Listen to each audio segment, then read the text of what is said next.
asalaamaaleykum mbokku internetu Thiès Info ñu dellusiwaat ak yéen may am mbégte nag saa su ne di jàkkaarloog yéen fii si seen site préféré Thiès Info Thiès TV te nag ñu ñëwaat seet si Baye Fall bu mag ndaanaan bu mag macha allah muy Youssou Ndiaye tey moom la ñu seet si fii ci diwaanam ñu fas yéene waxtaan ak moom Youssou dalal ak jàmm. waaw mais salaamaaleykum sama jigéen. waaleykum salaam kontaan nañu rek. di recevoir Thiès Info te xam ni c'est pas la première fois. waaw man daal maa ngi leen di bëgg bu baax. en tout cas am nañu mbégte nag di jàkkaarloog yow tey parce que namoon nañ la trop gëjoon nañ la gis loolu alors lu war a nga raar ni à ce point. waaw comme li ñuy wax rek di ko ñu naan jàmbaar dawal dafa uti doole. effectivement voilà mais man ku ma xam-xam ni dama bëgg Sénégal. rawatina dama bëgg Thiès rek. man je suis tout régionaliste. ok waaw mais daal loolu la jàmbaar dawal dafa wuti doole ayca mi ngi noonu jàmbaar dawul dafa wuti doole tey nag Youssou Ndiaye la ñu dalal fii ci suñu site préféré Thiès Info ñu fas yéene waxtaan ak moom nag lu bëre lu gars yi lu bëre loo xamante ni mi ngi ko doon nëbb tey daal foog ñu waxtaanee ko ak yow ayca mi ngi noonu c'est vrai que Sénégal xam nañ la mais luñ la xam-xam am na tuuti loo xamante ni dese nañ ko est-ce que mën nga fàttali tuuti askan bi kan mooy Youssou Ndiaye. waaw kan mooy Youssou Ndiaye c'est un fils de Thiès. màggee Thiès juddoo Thiès yaroo Thiès di artiste musicien. commencé carrière fii ci Thiès aussi. commencé ko ak Secka. pour le supérieur band de Thiès. étant batteur nag. étant batteur ouais. voilà yàlla di dogal may dem ba dugg Ndakaaru. j'ai fait ay ndaanaan yu bari yoo xam ne bari nañu macha allah. ku dem da ngay jóg. toujours étant batteur. waaw ba yàlla dogal nag aussi. moom ay at. yàlla dogal ni war naa mën a dund ci kaaw bi. waaye ma demee ci kaaw bi. ma yaatal. yaatal bi mooy damay jouer batterie mais léegi aussi dama bëgg utiliser sama voix comme ni ma leen ko waxoon ci émission bi passé. maanaam artiste moom amul frontière. effectivement léegi maanaam lit la damay taxaw. ok di way am sama groupe. vraiment en Allemagne. di jouer un peu partout nag en Allemagne. voilà kooku daal muy Youssou Ndiaye.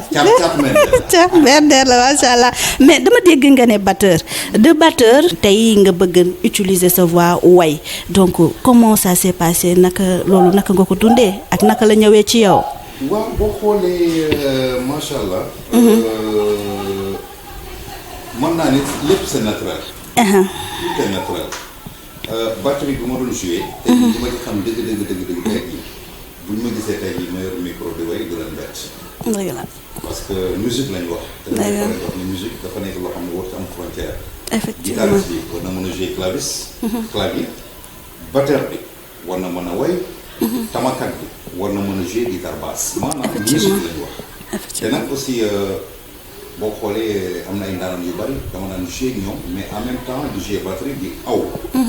ndeysaan damay rappeler benn anecdote bu ndaw rek muy Samba Alaar def naa ñi ko xam bari na torop. des fois damay xool sama bopp ci clip bi sax di ree parce que boo ma gisee ak sama bopp ndaw ak Secka. dëgg la. maa ngi jouer batterie mais maa ngi way maa ngi aw. parce que boobu maanaam dafa way dafa yàgg ci nekk ci man. dëgg la te nag lu nekk ci yow bu yàggee foog mu génn. loolu am na pourquoi pas am utiliser sama voix. jéem a def liggéey rek. effectivement alors dégg naa la sànq nga ne jaar nga ci ndaanaan yu bëri est-ce que mën nga ñu limal quelques ndaanaan yi nga xamante ne ci nga jaar. waaw li naan ku fàtte li la. fal da ngay doo xam ne lay fal. dëgg la damay yëg toujours ci caméra rek parce que mooy ki nga xam ne c'est le premier qui m'a donné confiance. mooy Adama Secka. supérieur band. bi ma fi jógee dem naa jouer Yves Niang. en même temps ma joué Yves xam nga Dakar moom ñun musicien doon rek fii laa nekk wala ci groupe bi. effectivement fii laa nekk. bu la soxla da ngay dem chez moom. effectivement. joué naa ak Salam Diallo. joué naa ak Abdou Guité. jàppale naa Daba Sey. ba ci kulim daal la ngay jóg. da ngay maanaam ndaanaan yu bari yàlla dogal. jaar nga ci ñoom jaar naa ci ñoom.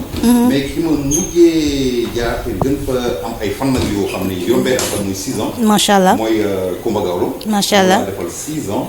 ba ni yàlla dogalee suñu taxali ko mën effectivement donc ci kooku si moom la ñuy taxaw kooku di la diva Coumba Gawlo donc moom gis nañ ni sànq sa biir wax ne nga liggéey ngeen ak moom 6 ans mais mu mel ni bi nga fay nekk yaa ngi nekkoon batteur mais mu mel ni ñu fort ci weewu béy ni yéen ñaar amoon ngeen benn jafe-jafe muy que demoon ngeen extérieur tukki mais après ngeen jóge fa niñ ko mën a waxee daw lañ ko mën a waxee. daw lañ ko mën a waxee. alors lu waral daw bi liñ leen doon fay dafa bëriwul woon wala yéen a amoon envie rek dem pour defi leneen lan moo ko waral. waaw boo gisee loolu sax nit ñi naan daw man boo xoolee ndeysaan invité nañ ma dinaa ko wax ci muy Sen TV ak ñoom Thiamas. effectivement man leen ñun dañoo dem jëli li ñu moom. d'accord. de passage moo koy nuyu parce que sama jigéen la. te yàlla boole woon na suñuy wërsëg maanaam yàlla fu mu boolewul sa wërsëg du ngeen ànd. mais li may gëm rek mooy que ne bi yàlla ne suñu wërsëg maanaam moom dafay taqali ko. waxuma jeex mais taqali ko ku ne da nga dem. loolu nag je pense que c'est une longue histoire wax naa ci waxati ci bëgguma ci woon sax dugg waaye comme damay tënk rek. parce que li may faral di wax moo ci nekk jigéen la am na jom. te it nag ku xam li mu bëgg la de. macha allah. Gawlo. ak xam li mu bëgg. xam li mu bëgg la. xam na it macha allah nu mu koy lijjantee. xam na nu mu koy lijjantee. waaye nag dafa fekk ni lii gars yi di wax garab ci kaw la ñuy fekkante. te nit da ngay toll instant boo xam ne aussi da ngay bëgg a dépasser. fi nga nekk. dëgg la parce que dootuma dugg ci yenn détails yi dama ni dootuma toog ci benn caméra dugg ci yenn détails yi. parce que li may wax boo duggee ci internet mu ngi fa. effectivement mais junj daal doon na borom xel. parce que tey jii boo nekkee di liggéey muy yow di man di caméraman bi di ko mënti doon. bëgg nga boo fa nekkee ren ba déwén. nga gis fa loolu ñuy woowee avancement. bu dee nag gisatoo sa bopp ci liggéey boobu. am nga droit nga seeti leneen. ok tey nag damay wax li ma waxoon rek ça fait 2 ans. maanaam li tax ñun ñu toog. je crois que ñu toogoon sax laay wax ñu toogoon. suñuy droit la. te loo xam ne lu mënu woon ñàkk la. effectivement mais nag ba tey man comme ni ma ko waxee sànq la lay waxaat. jigéen la. te nag ku xam li mu bëgg la. mais Youssou dama mel yaa ngi sàcc film ya parce que dama dégg sa biir wax macha allah nga def témoignage bu rafet ci moom donc nit koo xamante ne yaa ngi nekk ak moom macha allah mu nga def témoignage mu nekk nit ku baax est-ce que warul woon dem bi warul woon gën a rafet parce que nit ñi dañuy wax daw te xam nga daw moo bi dafa xaw a doy waar donc je me dis que est-ce que dem bi warul woon mën a demee neneen lu dul ngeen bàyyi ba ngeen dem extérieur ngeen dem bàyyi ko ak parce que for nañ ci weewu bay aussi lu ko metti la lu mu naqarlu la loolu est-ce que dem bi warul woon gën a rafet quand même. waaw xam nga dem bi. wala tàqalikoo bi sax laay wax. parce que boo xoolee man tàqalikoo laa ko wax. tàqalikoo bi mënoon na gën a rafet tu as parfaitement raison. parce que nag àdduna loo fi mënti gis. tàqalikoo day am. moo xam mu rafet moo xam mu demee neneen. dëgg la. mënoon na gën a rafet. mënoon na gën a rafet. waaye nag man li may wax rek mooy que ni man laay wax personnellement parce que ñett lañ mais ku ne mën nga waxal sa bopp. dëgg la. su ma fa delluwoon gisaat sama bopp. moo xam mu leer na man fii ma toog nii. gisaat naa fa sama bopp bu baax a baax a baax. ba tey jii ñi ngi koy tudd di ma tudd parce que doon naa ko gis sama bopp ay jamono. d'accord gis sa bopp nag waxin la mooy maanaam maa ngi joué diw. nit ñi jox la cër bu ne ki la mooy bateeru diw. nit ñi jox la cër. mais gis sa bopp aussi day bokk ci. la nga fay gagné. loolu aussi gis sa bopp la. xam nga bu doon dërëm sax ñu ngi ko ka fay gagné. bien vrai que. pour wax réalité bi. maanaam suñu fa gagné woon dërëm. moo nañ fa gagné ñaata.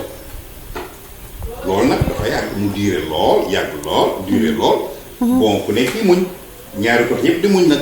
waaye bi ñu demee ba nga xam ni am na fu ñu àgg foo xam ne leer na ni fii mënatuñ koo paase ku ci nekk rek da nga dem rek. lan la affaire yi dafa tagoon wala mënatu leen gis seen bopp ci moom wala qu'est-ce qui se passe. waaw parce que xam nga boo xoolee sax suñu wax. maanaam li ngeen doon am daal amatu leen ko foofu.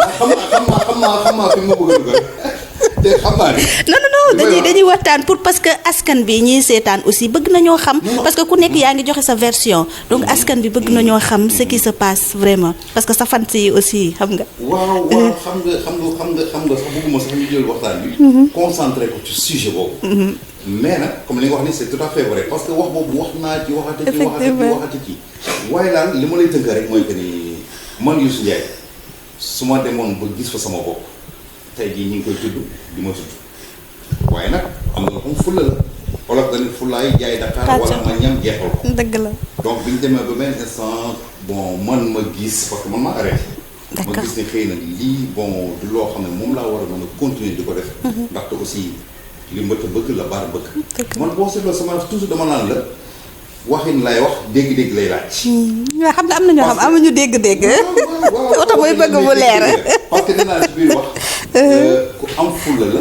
macha allah. macha allah. te ku xam li mu bëgg la sama jigéen boobu gaaw la. dëgg la. waxin la ku am fulla la.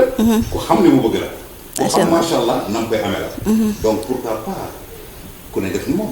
dëgg la. ku ne def ni moom. mais tey jii li tax ñu arrêté tey jii su ma ko doon wax tey jii bon duñu fi jógee. waaw du ma ko ŋàññ du ma ko wax lenn loo xam ne aussi vraiment bu seetaane lii. wala ay ma comme seetaan parce que aussi wax boo gis dafa am benn instant boo xam ne da nga naan non non j'en ai assez. parce que tey jii mi ngi ci yoonam. mi ngi ci yoonam di dox yoonam. ma ko ci ñaanal aussi un succès total. parce que nag benn affaire dafa am. tey jii lu jote am. lu meroo am lu xuloo am. man dama naan amel naa ko njukkal. macha allah. parce que nag moo ma njëkk a yëgal avion ma voyage. macha allah. tey jii su ma toogee ci avion yàlla ak moom moo tax xam nga loolu taxul may liggéey. dëgg la mais dafa am loo xam ne dañ ni wax sa baaxu waaye du wàññi ci sa baax dara dëgg la. tàgguma ko xarabuma ko. waaye nag. biñ demee ba nga xam ne man gisatuma sama bopp ci liggéey boobu. fula laa am ma ni non pourquoi pas moom mu aw Ndar man ma aw Ndakaaru. mais est-ce que depuis lors gisee ngeen waxtaan ci loolu. non depuis loolu nag gisewuñu mais ñi nga xam ne ñoom laa fa nekkandool en général dañuy ba fële dañuy déggante. effectivement dañuy déggante. def naa ko fi woo benn yoon di ma def je crois que daaw la. parce que même son frère. parce que man ñëpp samay xarit lañ moom. boo xoolee ndeysaan yàlla dafa dogaloon ñuy liggéey. mais dafa meloon ni doomu bàjjenam laa woon. macha allah daawul jaar ci sama tur. ndeysaan xam nga nu ma daan wooye. ba mu law falaxe.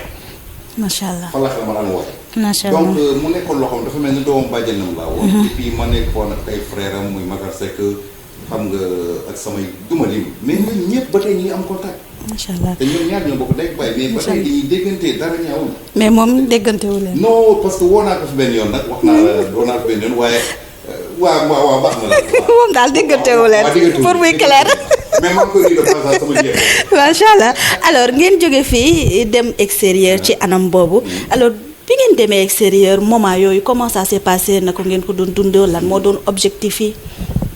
waaw boo xoolee suñu dem extérieur. suñu toog sax extérieur parce que du dem parce que dem nañ demati. man maak sama beneen collègue. ok ñoo décidé parce que on était 3 kenn ki dafa resté Italie. ñun ñaar ñoo décidé pour dem Espagne. effectivement. dans le but dem fa mën a continuer def musique. ci ngijaayam mais bi ñu demee ba ma gis situation bi parce que lépp jàngat la rek du ma toogee toog xool xam ne fii aussi ak lii du sama cër. lii aussi du moom li ngeen di wax naan wóoruma ni. du loolu laay wër. dama set beneen yoon. ok beneen yoon bi mooy ma xalaat ni ok il faut ma génn dëkk bi jéem a set leneen parce que booba dama ni non du ma dugal Sénégal dem gàcce parce que nag nit da ngay am jom. da ngay xam li nga bëgg. parce que yàlla ji nag sama xarit. def naa ni yàlla ji nekk fële moo ne fii. dëgg la te yàlla dafa bëgg koom fu la. dëgg yàlla dafa surtout bëgg ko gëm xam li sa mu bëgg boppam. parce que li mu yor pour ñun jaam ñi la. du ma doon oustaz nag tey du ma doon oustaz Alioune Sall wala Iran Ndao waaye nag li ma wax nii dafa am solo. te ñi ma xam dëgg. xam ci man lu bëree bëri. dinañ xam fan laay waxee waxin la nag. donc ci laa jógee ma dugg bi nga xam ne Espagne nekk na dëkk boo xam ne man du woon sama dëkk xawoon na tar metti na parce que Europe muy man di sama morom di kenn moo ci yem kenn mën la wax ne dugg naa Europe tey neex na tey. effectivement. xëy na sama yàlla dafa loon foofu suma war sëg waaye bi ma duggee Allemagne macha allah lu ma naqadi woon daf ma neex boole ko macha allah ñu gëm ma vraiment yaatal ma jox ma confiance ba tey ma mën a réaliser lu bari foofu di leen nuyu di leen sant waaw te vraiment di kontaan daal te xam ne yàlla xëy na foofu la defoon sumay caabi waaw d'accord yaag ñi nga xamante ni yéen a àndoon dem yeneen parce que pare que 3 ngeen woon. waay yéen a nekkoon foofu di dóor waar ba tey yàlla def lii. waaw ku ci nekk da nga resté feneen. parce que tey jii moom maa nekk Allemagne kenn ki ngi Italie. kenn ki mi ngi toujours Espagne. kenn ñëw na fii sumay frère lañ sumay bokk lañ sumay xarit lañ. kenn ki déjà mi ngi Sénégal ñëw na fii vraiment indi ma jabaram présenté ma ko. macha allah te aussi may kontaan di gis vraiment ñafe yi ñafe et puis voilà di ci kontaan trop quoi. mu mel ni daal seen dem foofu rëccuwu leen ko benn yoon. waaw man de sant yàlla parce que amul lenn loo xam ne dama ko ci rëccu ci tey nekk bi ma nekk ci jàmm. ok parce que mooy li ma la wax rek moo ci nekk. rëccu ma ci benn yoon ba tax bi ma nekk jàmm. alors actuellement nii gis nañ ni on peut dire macha allah la ñuy wax parce que yaa ngi voyager di dem di ñëw macha allah wërsëg bi ñëw na et tout ça donc ak musique bi ngay def nii est-ce que mën nga ñu wax tuuti musique bi ci lan exactement ban genre musique ngay def. waaw man boo xoolee en Europe maa ngi fay def li ñuy tuddee afrobeat music. ok parce que boo xoolee afrobeat music li tax ma préféré def ko Europe. boo dégloo ndeysaan ki nga xam ne kàngam la ci musique sénégalaise mu Souleymane Faye. dama mos a toog di ko dégloo ñu koy déglu ñu ko mais pourquoi suñu mbalax bi gars yi mën ñu ko exploiter wala ku ci dem Europe salle ba boo xoolee say mbokk fay fekk Sénégalais fay fekk wala africain doo fa gis tubaab yu bari. mu leen xamul tax parce que suñu musique amul pied. pied mooy loo xam ni li ma wax ma ko moom toog xam na ko c'est un très grand batteur. loo xam ne boo ko déggee mooy beat mooy rythme. da nga ciy gis sa bopp. japonais bi da koy sentir. chinois bi sentir ko allemand bi sentir ko africain bi sentir ko. donc boo xoolee afrobeat dafa ëmb loolu lépp. ma préféré nag man dugg ci volet boobu muy def afrobeat mel ni. je pense que yaa ngi xam ku ñu naan Fela Kuti. bu Nigéria. par exemple c'est des grands artistes yoo xam ne tey jii macha allah. c'est des monuments de la musique africaine. macha allah man nag dama jéem a toog ci seen ginnaaw de seet li ñu daan def. pour mën a téye gars yi. ku ci mel ni Mori Kanté. ku ci mel ni Salif Keita. musique boobu la moom lay gën a def en Europe. dinaay mbalax nag waaye bariwul. bariwul mu mel ni sa musique extérieure la gën a ngay gën a évoluer ci côté musique au Sénégal est-ce que. loolu moo am ou bien. waaw c'est loolu aussi je dirais pas je sais pas si je dois dire que c'est normal ou pas. parce que boo xoolee bu ñu waxantee dëgg xëy na loolu daf may dugal ci benn volet muy maanaam cëru musicien macha allah je touche pas. groupe bu mag laa yor en Allemagne. d'accord groupe bu mag laa yor en Allemagne yoo xam ne vraiment ñi fa nekk ñëpp samay musiciens c'est des Allemands ak ay africains yu ci nekk ñaari africains ñoo ci nekk. d'accord et ñëpp c'est des cadres ñii c'est des pilotes par exemple suma batteur c'est un pilote de l'air ñii c'est des banquiers. mais ñoom maanaam dafa am fu ñu benn importance bu ñu jox musique. boo xam ni musique dañuy jaamu musique. d'accord donc boo xoolee ñoom musique boobu may def foofu dañ ko bëgg tellement que tey jii. man damay dem ba benn instant sax ñoom dama naan est-ce que gën ñoo bëgg man musique bi may def. macha allah et puis macha allah nga am fa ay possibilités de jouer dans les festivals. tout récemment dama jouer festival ci guddi gi ma daw ñëw Sénégal. donc lu am dañ la ciy boole et puis jox la nag sa cër. jox la li nga moom duñ la këlëkëlee. macha allah loolu nag moom a neex ci. duñ la këlëkëlee waaw duñ la këlëkëlee bu mel ni kon fii musique sénégalaise dañ leen di këlëkëlee. yaa ngi sànni xeer gars yi alors ci loolu la ñuy ñëw parce que comme problème bi nga xamante ni am na bon problème lañ ko mën a tuddee ngeen dem tey yàlla ubbil leen buntu wërsëg macha allah ngeen di voyager di dem di ñëw. alors tey jii bu ngeen ñëwee ci par exemple ci soirée par exemple ngeen ñëw ci soirée macha allah ngeen fekkaat fa seen morom yi nga xamante ni moom ngeen musiciens yi nga xam moom ngeen fa bàyyi. maanaam est-ce que maanaam ouverture boobu ngeen di am wërsëg boobu leen yàlla ubbil ngeen nekk à l'aise ci seen kanam est-ce que loolu du leen influencer ñoom ñu peut-être bëgg a bàyyi def ni yéen daal dem extérieur. waaw xam nga li nga wax sa question am solo la. parce que tey jii influence day am. waaye nag gis nga olof dani ku nekk yaa xam say màtti laal. waaw mbajum kanam borom koy fajal boppam. dëgg du neex. dafa am loo xam ne aussi c'est vrai neexul ku la ko wax ku la ko waxul.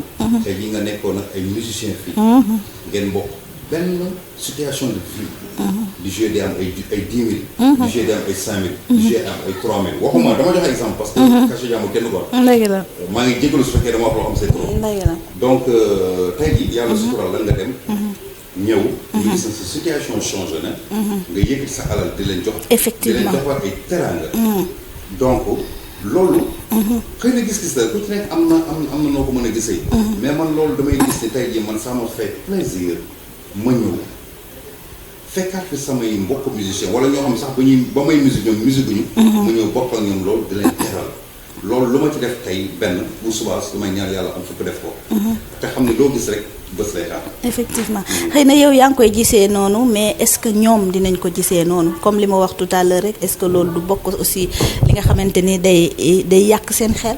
pour que ñoom ni comme ñoom yéen def ngeen loolu am xaalis pourquoi pas ñun aussi ñu def la même chose am xaalis xam nga nañ ma baal mais esprit sénégalais moo gàtt xam fi may ñëw mooy. damay ñaan yàlla mais sant parce que sant yàlla parce que xëy na. pochette bi am na pochette ma gisoon ci ginnaaw waaw. est-ce que du yow sax est-ce que du le contraire lay doon alors si li tax ma taxaw foofu.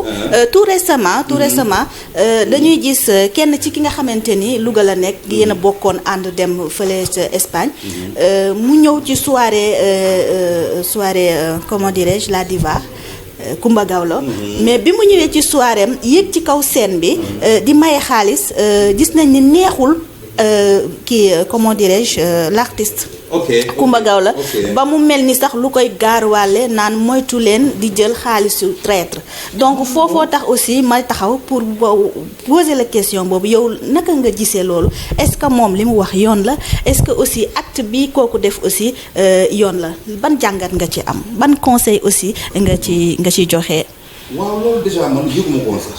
effectivement yëguma ko woon maa ngi koy dogoy mais bu dee noonu la demee. Olof dafa am loo xam ne daf ko wax. wax ju bon dëkkul fa mu jóge. comme ni nga ko waxee fàtte naa sax. waaw fa mu jóge rek cosaan. te am na loo xam ne aussi mën na ñàkk. parce que nag wërsëg nit ak nit day jeex. je crois que man damay wax du ma défendre Kumba du ma fi nekk naan damay défendre Kumba wala damay défendre sama collègue. effectivement. mais tey jii man je crois que sama gis-gis personnel. moo ci nekk. même bu dem mënul woon ñàkk. dem bu fekkee mënu woon ñàkk am na plein droit ñëw Sénégal. ñëw vacances dem ci soirée bu ko neex. am na plein droit man mii li muy def dama koy def. am na plein droit gis ay mbokk musicien mu teral leen may leen ci ñaqam ci wërsëgam. am na ci plein droit. parce que man mii comme la wax man dama koy def keneen ak keneen da koy def.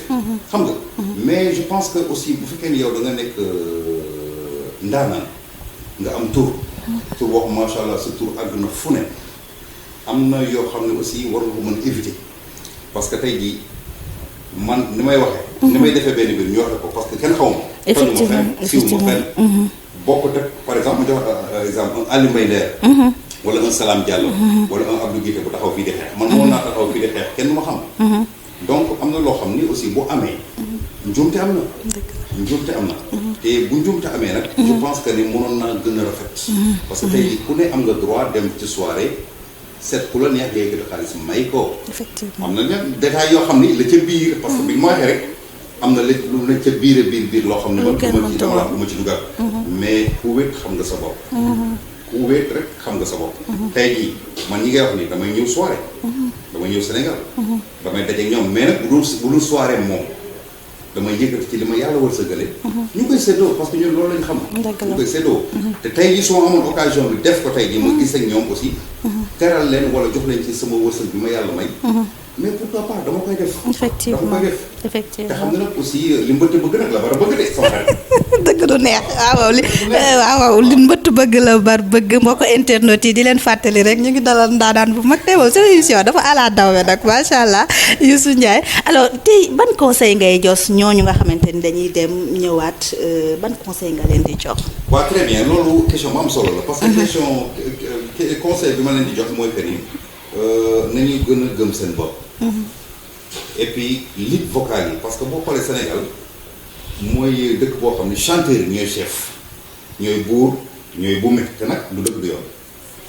non non non Moussa ko wax parce que tey jii musicien la. man tey jii su ma taxawul ci place su musicien du ma taxaw ci place su chanteur di défendre chanteur. parce que maanaam problème bi mooy dañ leen di jox li ñu moomul. dëgg la. dañoo war a respecter les musiciens. di leen jox li ñu moom. di leen fay cachet yu baax. waaye li mu mënta comprendre nag mooy yow nga dem ñu fay la ay millions jox la cachet par exemple la rek. exemple waaw. nga ñëw di jël ay weccet di jox say musiciens. mais yooyu say musiciens bu ñu amee fula bu ñu génnee gis leneen loo xam ni mooy loolu dañ la fay bàyyi di la sax tàggu. effectivement. donc war nañu mën a fonkaat les musiciens surtout les instrumentistes ñu jox leen li ñu moom. ñoom aussi ñu xam li ñu bëgg. ñu xam li ñu bëgg. parce que mbéjum kanam borom moo koy sajal boppam. parce que tey jii neexul ma nekk ci yow ngay waykat bu mag di ndaanaan pire ma nekk sa gannaaw di koc yi ma kumba nekk sa gannaaw di jouer batterie. yaa may dégg. ñu dawal 1 an dawal 2 ans. nga tabax gratte-ciel. yor oto boo xam ni boo rombee kenn du la dégg ndax clim la. xam nga. macha allah di sañse sa kër boo ñëwee lu baax ngay lekk lu baax ngay sol. te ba ngay créer groupe ba. wala ba nga ca nekkee. ñu nag yow ñoo ko defandoo. man mii sa musicien. vélo sax mënuma koo jënd. nañu waxante dëgg. loolu dafa war a ñax Sénégal. loolu nag xam lu koy jeexal. maanaam gars yi gëm seen bopp. dëgg la. ba pare il faut savoir dire non quand on doit dire non man su ma waree wax déet dama naan déet. loolu moom xaw ma lan mais lu ma jàngat la ci Europe yi. ok leneen lu ma jàngat la donc vraiment da gars yi gën a gëm seen bopp. et puis vraiment waykat yi ngir yàlla ñu jàppale ñu nekk seen gannaaw. parce que bu dul woon nag ñu nekk seen gannaaw mën nga taxaw yor sa micro comme ni waaye taxawee yor sa micro booy waaye kenn du la faale. mais bu kii nekkee sa gannaaw kii nokkos kii dëbb roof kii kaani kii pàccal limon mais day gën a neex. waaw dëgg la waaw. voilà kon ñooñu da leen a war di gestu saa su ne. c'est important. très bien loolu fi alors lan mooy projet yi. au Sénégal yaa ngi ci musique bi mais est-ce que en dehors musique bi am na leneen loo xamante ne yaa ngi koy parce que gis nañ la li ngay ñëw Sénégal dafa bëri trop. déedéet kon bàyyi ma toog fee. non mais xam nga c'est normal Sénégal nga dëkk Sénégal nga juddoo donc jàmbaar dawul dafa wuti doole donc soo amee am na ñoo xamante ne tey ñi ngi extérieur mais pour ñu dee ñëwaat seen réew dafay jafe yow yàlla may na la chance boobu donc fierté la ci ñun fierté la ci ñun donc lan mooy projet yi. waaw projet yi fi may njëkk a waxee rek mooy toujours damay commencer ci li nga xam ni tey jii su ma amee biscuit ak soow dafa am ndox moom ko mooy musique. donc projet yi toujours day commencer ci musique. j'ai des projets moo tax maa ngi ñëw Sénégal. bu ko yàlla dogalee mu mën ko aussi maa ngi ñëw Sénégal des projets musique. comme que fële wax naa la ko ci début bi am naa fa sama groupe. boo xam ne ñu ngi tudd United. d'accord donc bëgg naa loolu mooy jouer ñoom. muy des live des concerts. en Europe un peu partout en Europe du Allemagne nag dañuy jouer fu nekk. mu ànd ak ñoom pourquoi pas ñëw fi ñuy jouer Sénégal def ay concerts yu baax. et puis organiser des festivals xam nga am ay branchages am ay contacts yooyu yëpp maa ngi ciy dox. non day am incha allah. am na yeneen projet aussi c'est en dehors de la musique comme ku ne am nga yeneen projet xam nga yaa ngi koy dox. mais du ma toog ci Thiès Info yi di ko wax yéen sama yoo xam ne c'est des projets personnels. yoo xam ne maa ngi koy dox te lépp nag boo xoolee c'est dans le développement de la ville de Thiès parce que man damaa bëgg Thiès. man Europe moo fa toogee sax day mel ni dañ may wax dañ naa ma noonu génnal. ce qui veut dire que man dama bëgg Thiès dama bëgg Sénégal dama bëgg sumay bopp te nag defe naa ni loolu moom sa àdduna loolu moo ci am solo bëgg say bopp xam fi nga jógee. macha allah pour man ça c'est très important. macha allah alors tout à l'heure bi ñu dugg see fekk nañ la yàgg sa xarita Macoumba mu lay defaral dreadlocks yeeg affaire yooyu doo ci wax tuuti. doon Baye Fall di tuuti. Macoumba fi jaar de. waaw moom yàlla daf ñuy boole. di suma rek. vraiment yàlla boole ñu ça fait des années. mu nekk aussi vraiment ko xam li ma bëgg. parce que man nit macha allah aussi. macha allah boo nekkee ci étape bii. bu ëllëgee war ngaa ñaan yàlla nekk ci beneen étape. waaw mu nekk koo xam ne aussi yamul rek ci musique bi macha allah di ko ñaan yàlla aussi projet bi yëpp yoon succès. macha allah donc boo gisee yii moo fi jaar. am na yenn yu muy làq. am na yenn yu ñuy liggéey ci man ak moom yoo xam ne. mais tàng loxo mais moom foog ñu seeti ko sax bu wax ñu wan ñu bagage yi quoi. bu ma waxee ci Macoumba il faut ma wax ci seen patron parce que. c'est la tienne effectivement donc moom li may wax. moom xam na man xam naa parce que kenn du ci mayu ma dërëm man mayu ma ko dërëm. mais am na lu ñu bokkale loo xam ne aussi vraiment moom muy jom. waaw nit nag des fois nga tiitaroo xam nga looy tiitar nit nga ne man dama am jom te mu dëgg ci yow. dañu ko bokkale. dafa am lu ñu doon wax ay années chaque fois ma fàttali ko ay années booba. ndeysaan li naan loo gis rek bés lay xaar. ñu koy waxandoo man ak moom. mais yàlla dogal ba loolu di ñëw ba doon réalité. loolu moo waral Thiès Info looloo waral leneen ak leneen te loolu indi leneen ak leneen. lu yàgg dëgg la bon courage mon frère. lu yàgg daal dëgg la. ay jo mi ngi doon lan mooy sa dernier mot.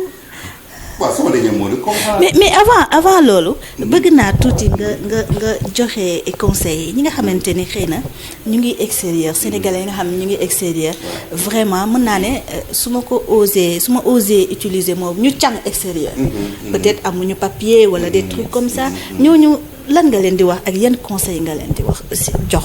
waaw xam nga li naan am na loo xam ne yow mi koy dund rek yaa ko xam. man wax naa ko fi daaw seen émission man la nee naa la des fois damay génn. mais sama yaram day gaaw. parce que extérieur bi lépp loo fa bëgg. fa la gën a yombee. du ma ne kenn bul dem. Europe neex na trop macha allah. parce que bu ma fi ñëw ñu may gis may dem ñu lay gis ngay réaliser boo ñaan naan leen Europe neexul toog leen déedéet neex na ci kaw nga xam li nga bëgg. waaye nag des fois nga gis fa safaan ñoo xam ne vraiment yàlla dogal na ñi ci yeneen i mbir parce que baax yomb na fa lool. waaye bonit yomb na fa lool. ku dem nag ba xam ni vraiment xam ni sa wërsëg nit day jeex ci milieu. mu leer na la yow fii ñaanoo yàlla dee ñu sul la foofu. mais ñëwal nga jege si say mbokk ñëwal parce que Youssou Ndour nee na jomay tukki. fulaay ñibbisi. dëgg la. am na ñoo xam ne bëgg nañ ñibbisi waaye xëy na amuñu les moyens am na ñoo xam ni war nañ mën a ñibbisi mais bëgguñu ko man nag am na loo xam du ma fa dugg parce que détail la boo xam ni kenn xamul sa ëllëg waaye di ñaan daal li may def rek mooy ñaan ki nga xam ne boo ko ñaanee mu may la waaye gis nga loolu sax mu may parce que benn morceau la bu bees bu may composé. waaw mais après nga ñëw ci waaw. donc boo ko dama naan boo ko ñaanee mu may la. bu tàllal loxo ku dul sa borom. macha allah donc defe naa ni yàlla bi nga xam ne kenn la du ñaar du ñett. donc tey jii amul loo mën a ñaan suñu borom. te suñu borom mënula ko may. donc boo demee ba xam ne daal vraiment mbir yi doy na waar. li may conseillé rek mooy que ni ku xamatul foo jëm. da ngay dellu fa nga jógee. du gàcce. du gàcce parce que nag fii gars yi ngi fi defaj bu mu gàcce yu baax. loo jëlee Europe boo ñëwee Sénégal gi ñëwee ci la. loolu rek te vraiment boo xoolee suñu dëkk bi ni muy doxee war nga mën a xam ne dëkk baa ngi dox. macha allah dëkk baa ngi dox bien vrai que nag xaw na doy waar ci yenn côté yi mais macha allah gars yi am nañ jom ñu ngi liggéey xam nañ li ñu bëgg. macha allah waaw donc man daal loolu laay wax ci. comme fa on dernier mot di ñaanal ñëpp am jàmm. macha allah amiin mais xanaa dig ñu may tuuti sax. waaw mais yow yaa ngi gis Macoumba gi foon di defar suma rase nii. waaw te fi mu ne nii baal bi nekk fi. mais bëggee nag waa cabaxal tuuti rek kii rek yow lu la neex defal lu la neex. kon baax na. defal lu la neex waaw. soo ko ñaanee mu may la. macha allah bu talal loxo ku dul sa borom. soo ko ñaanee mu may la. bu talal loxo ku dul sa borom. macha allah yàlla buur bi mooy maye. di séddale moom nu ko ne. su la mayee ba mu xañ la yow li la war mooy jaamu ko. dégg nga quoi bi nekk. macha allah macha allah macha allah vraiment kontaan nañu trop doon la dalal ci suñu biir émission yow tamit ñu ñëw vraiment nga accueillir ñu soxna si macha allah accueillir ñu donc vraiment tey moom bëgg nañu di la ñaanal yàlla projet yi yàlla na ko yàlla xiwal yu bëree top voilà donc mbokk internet yi nee naa leen. sama gàllaaj ayca demal macha allah mooy gàllaaj bi. wallaay mooy gàllaaj bi. bàyyi ko suñu kanam. vraiment yaay la joo xam ne yaay ju ma ko tiitaru la. dëgg la ku ne am nga droit ne sama yaay dafa baax. waaw sama yaay dafa baax. waaw di ko ñaanal yàlla mu bàyyi ko ba ci kanam. di nuyu Adja Ndogoy Seck. di nuyu xale yi di nuyu vraiment ñëpp ñi nga xam ne xamee nañ ma à travers Thiès Info. doo fi lim. wala ngaa tëj nag léegi dama lay wax kàddu léegi tëjal. léegi yow màggal di nga màggali wala. jaay suñ béméem si damay màggali. déedéet kay. damay màggali. waaye kon waxal ak gars yi ñu daw ndànk dal ndànk. waaw parce que loolu nag mën nañ jox parce que Ila Touba bii baax na fi trop. macha allah ndànk dem màggali.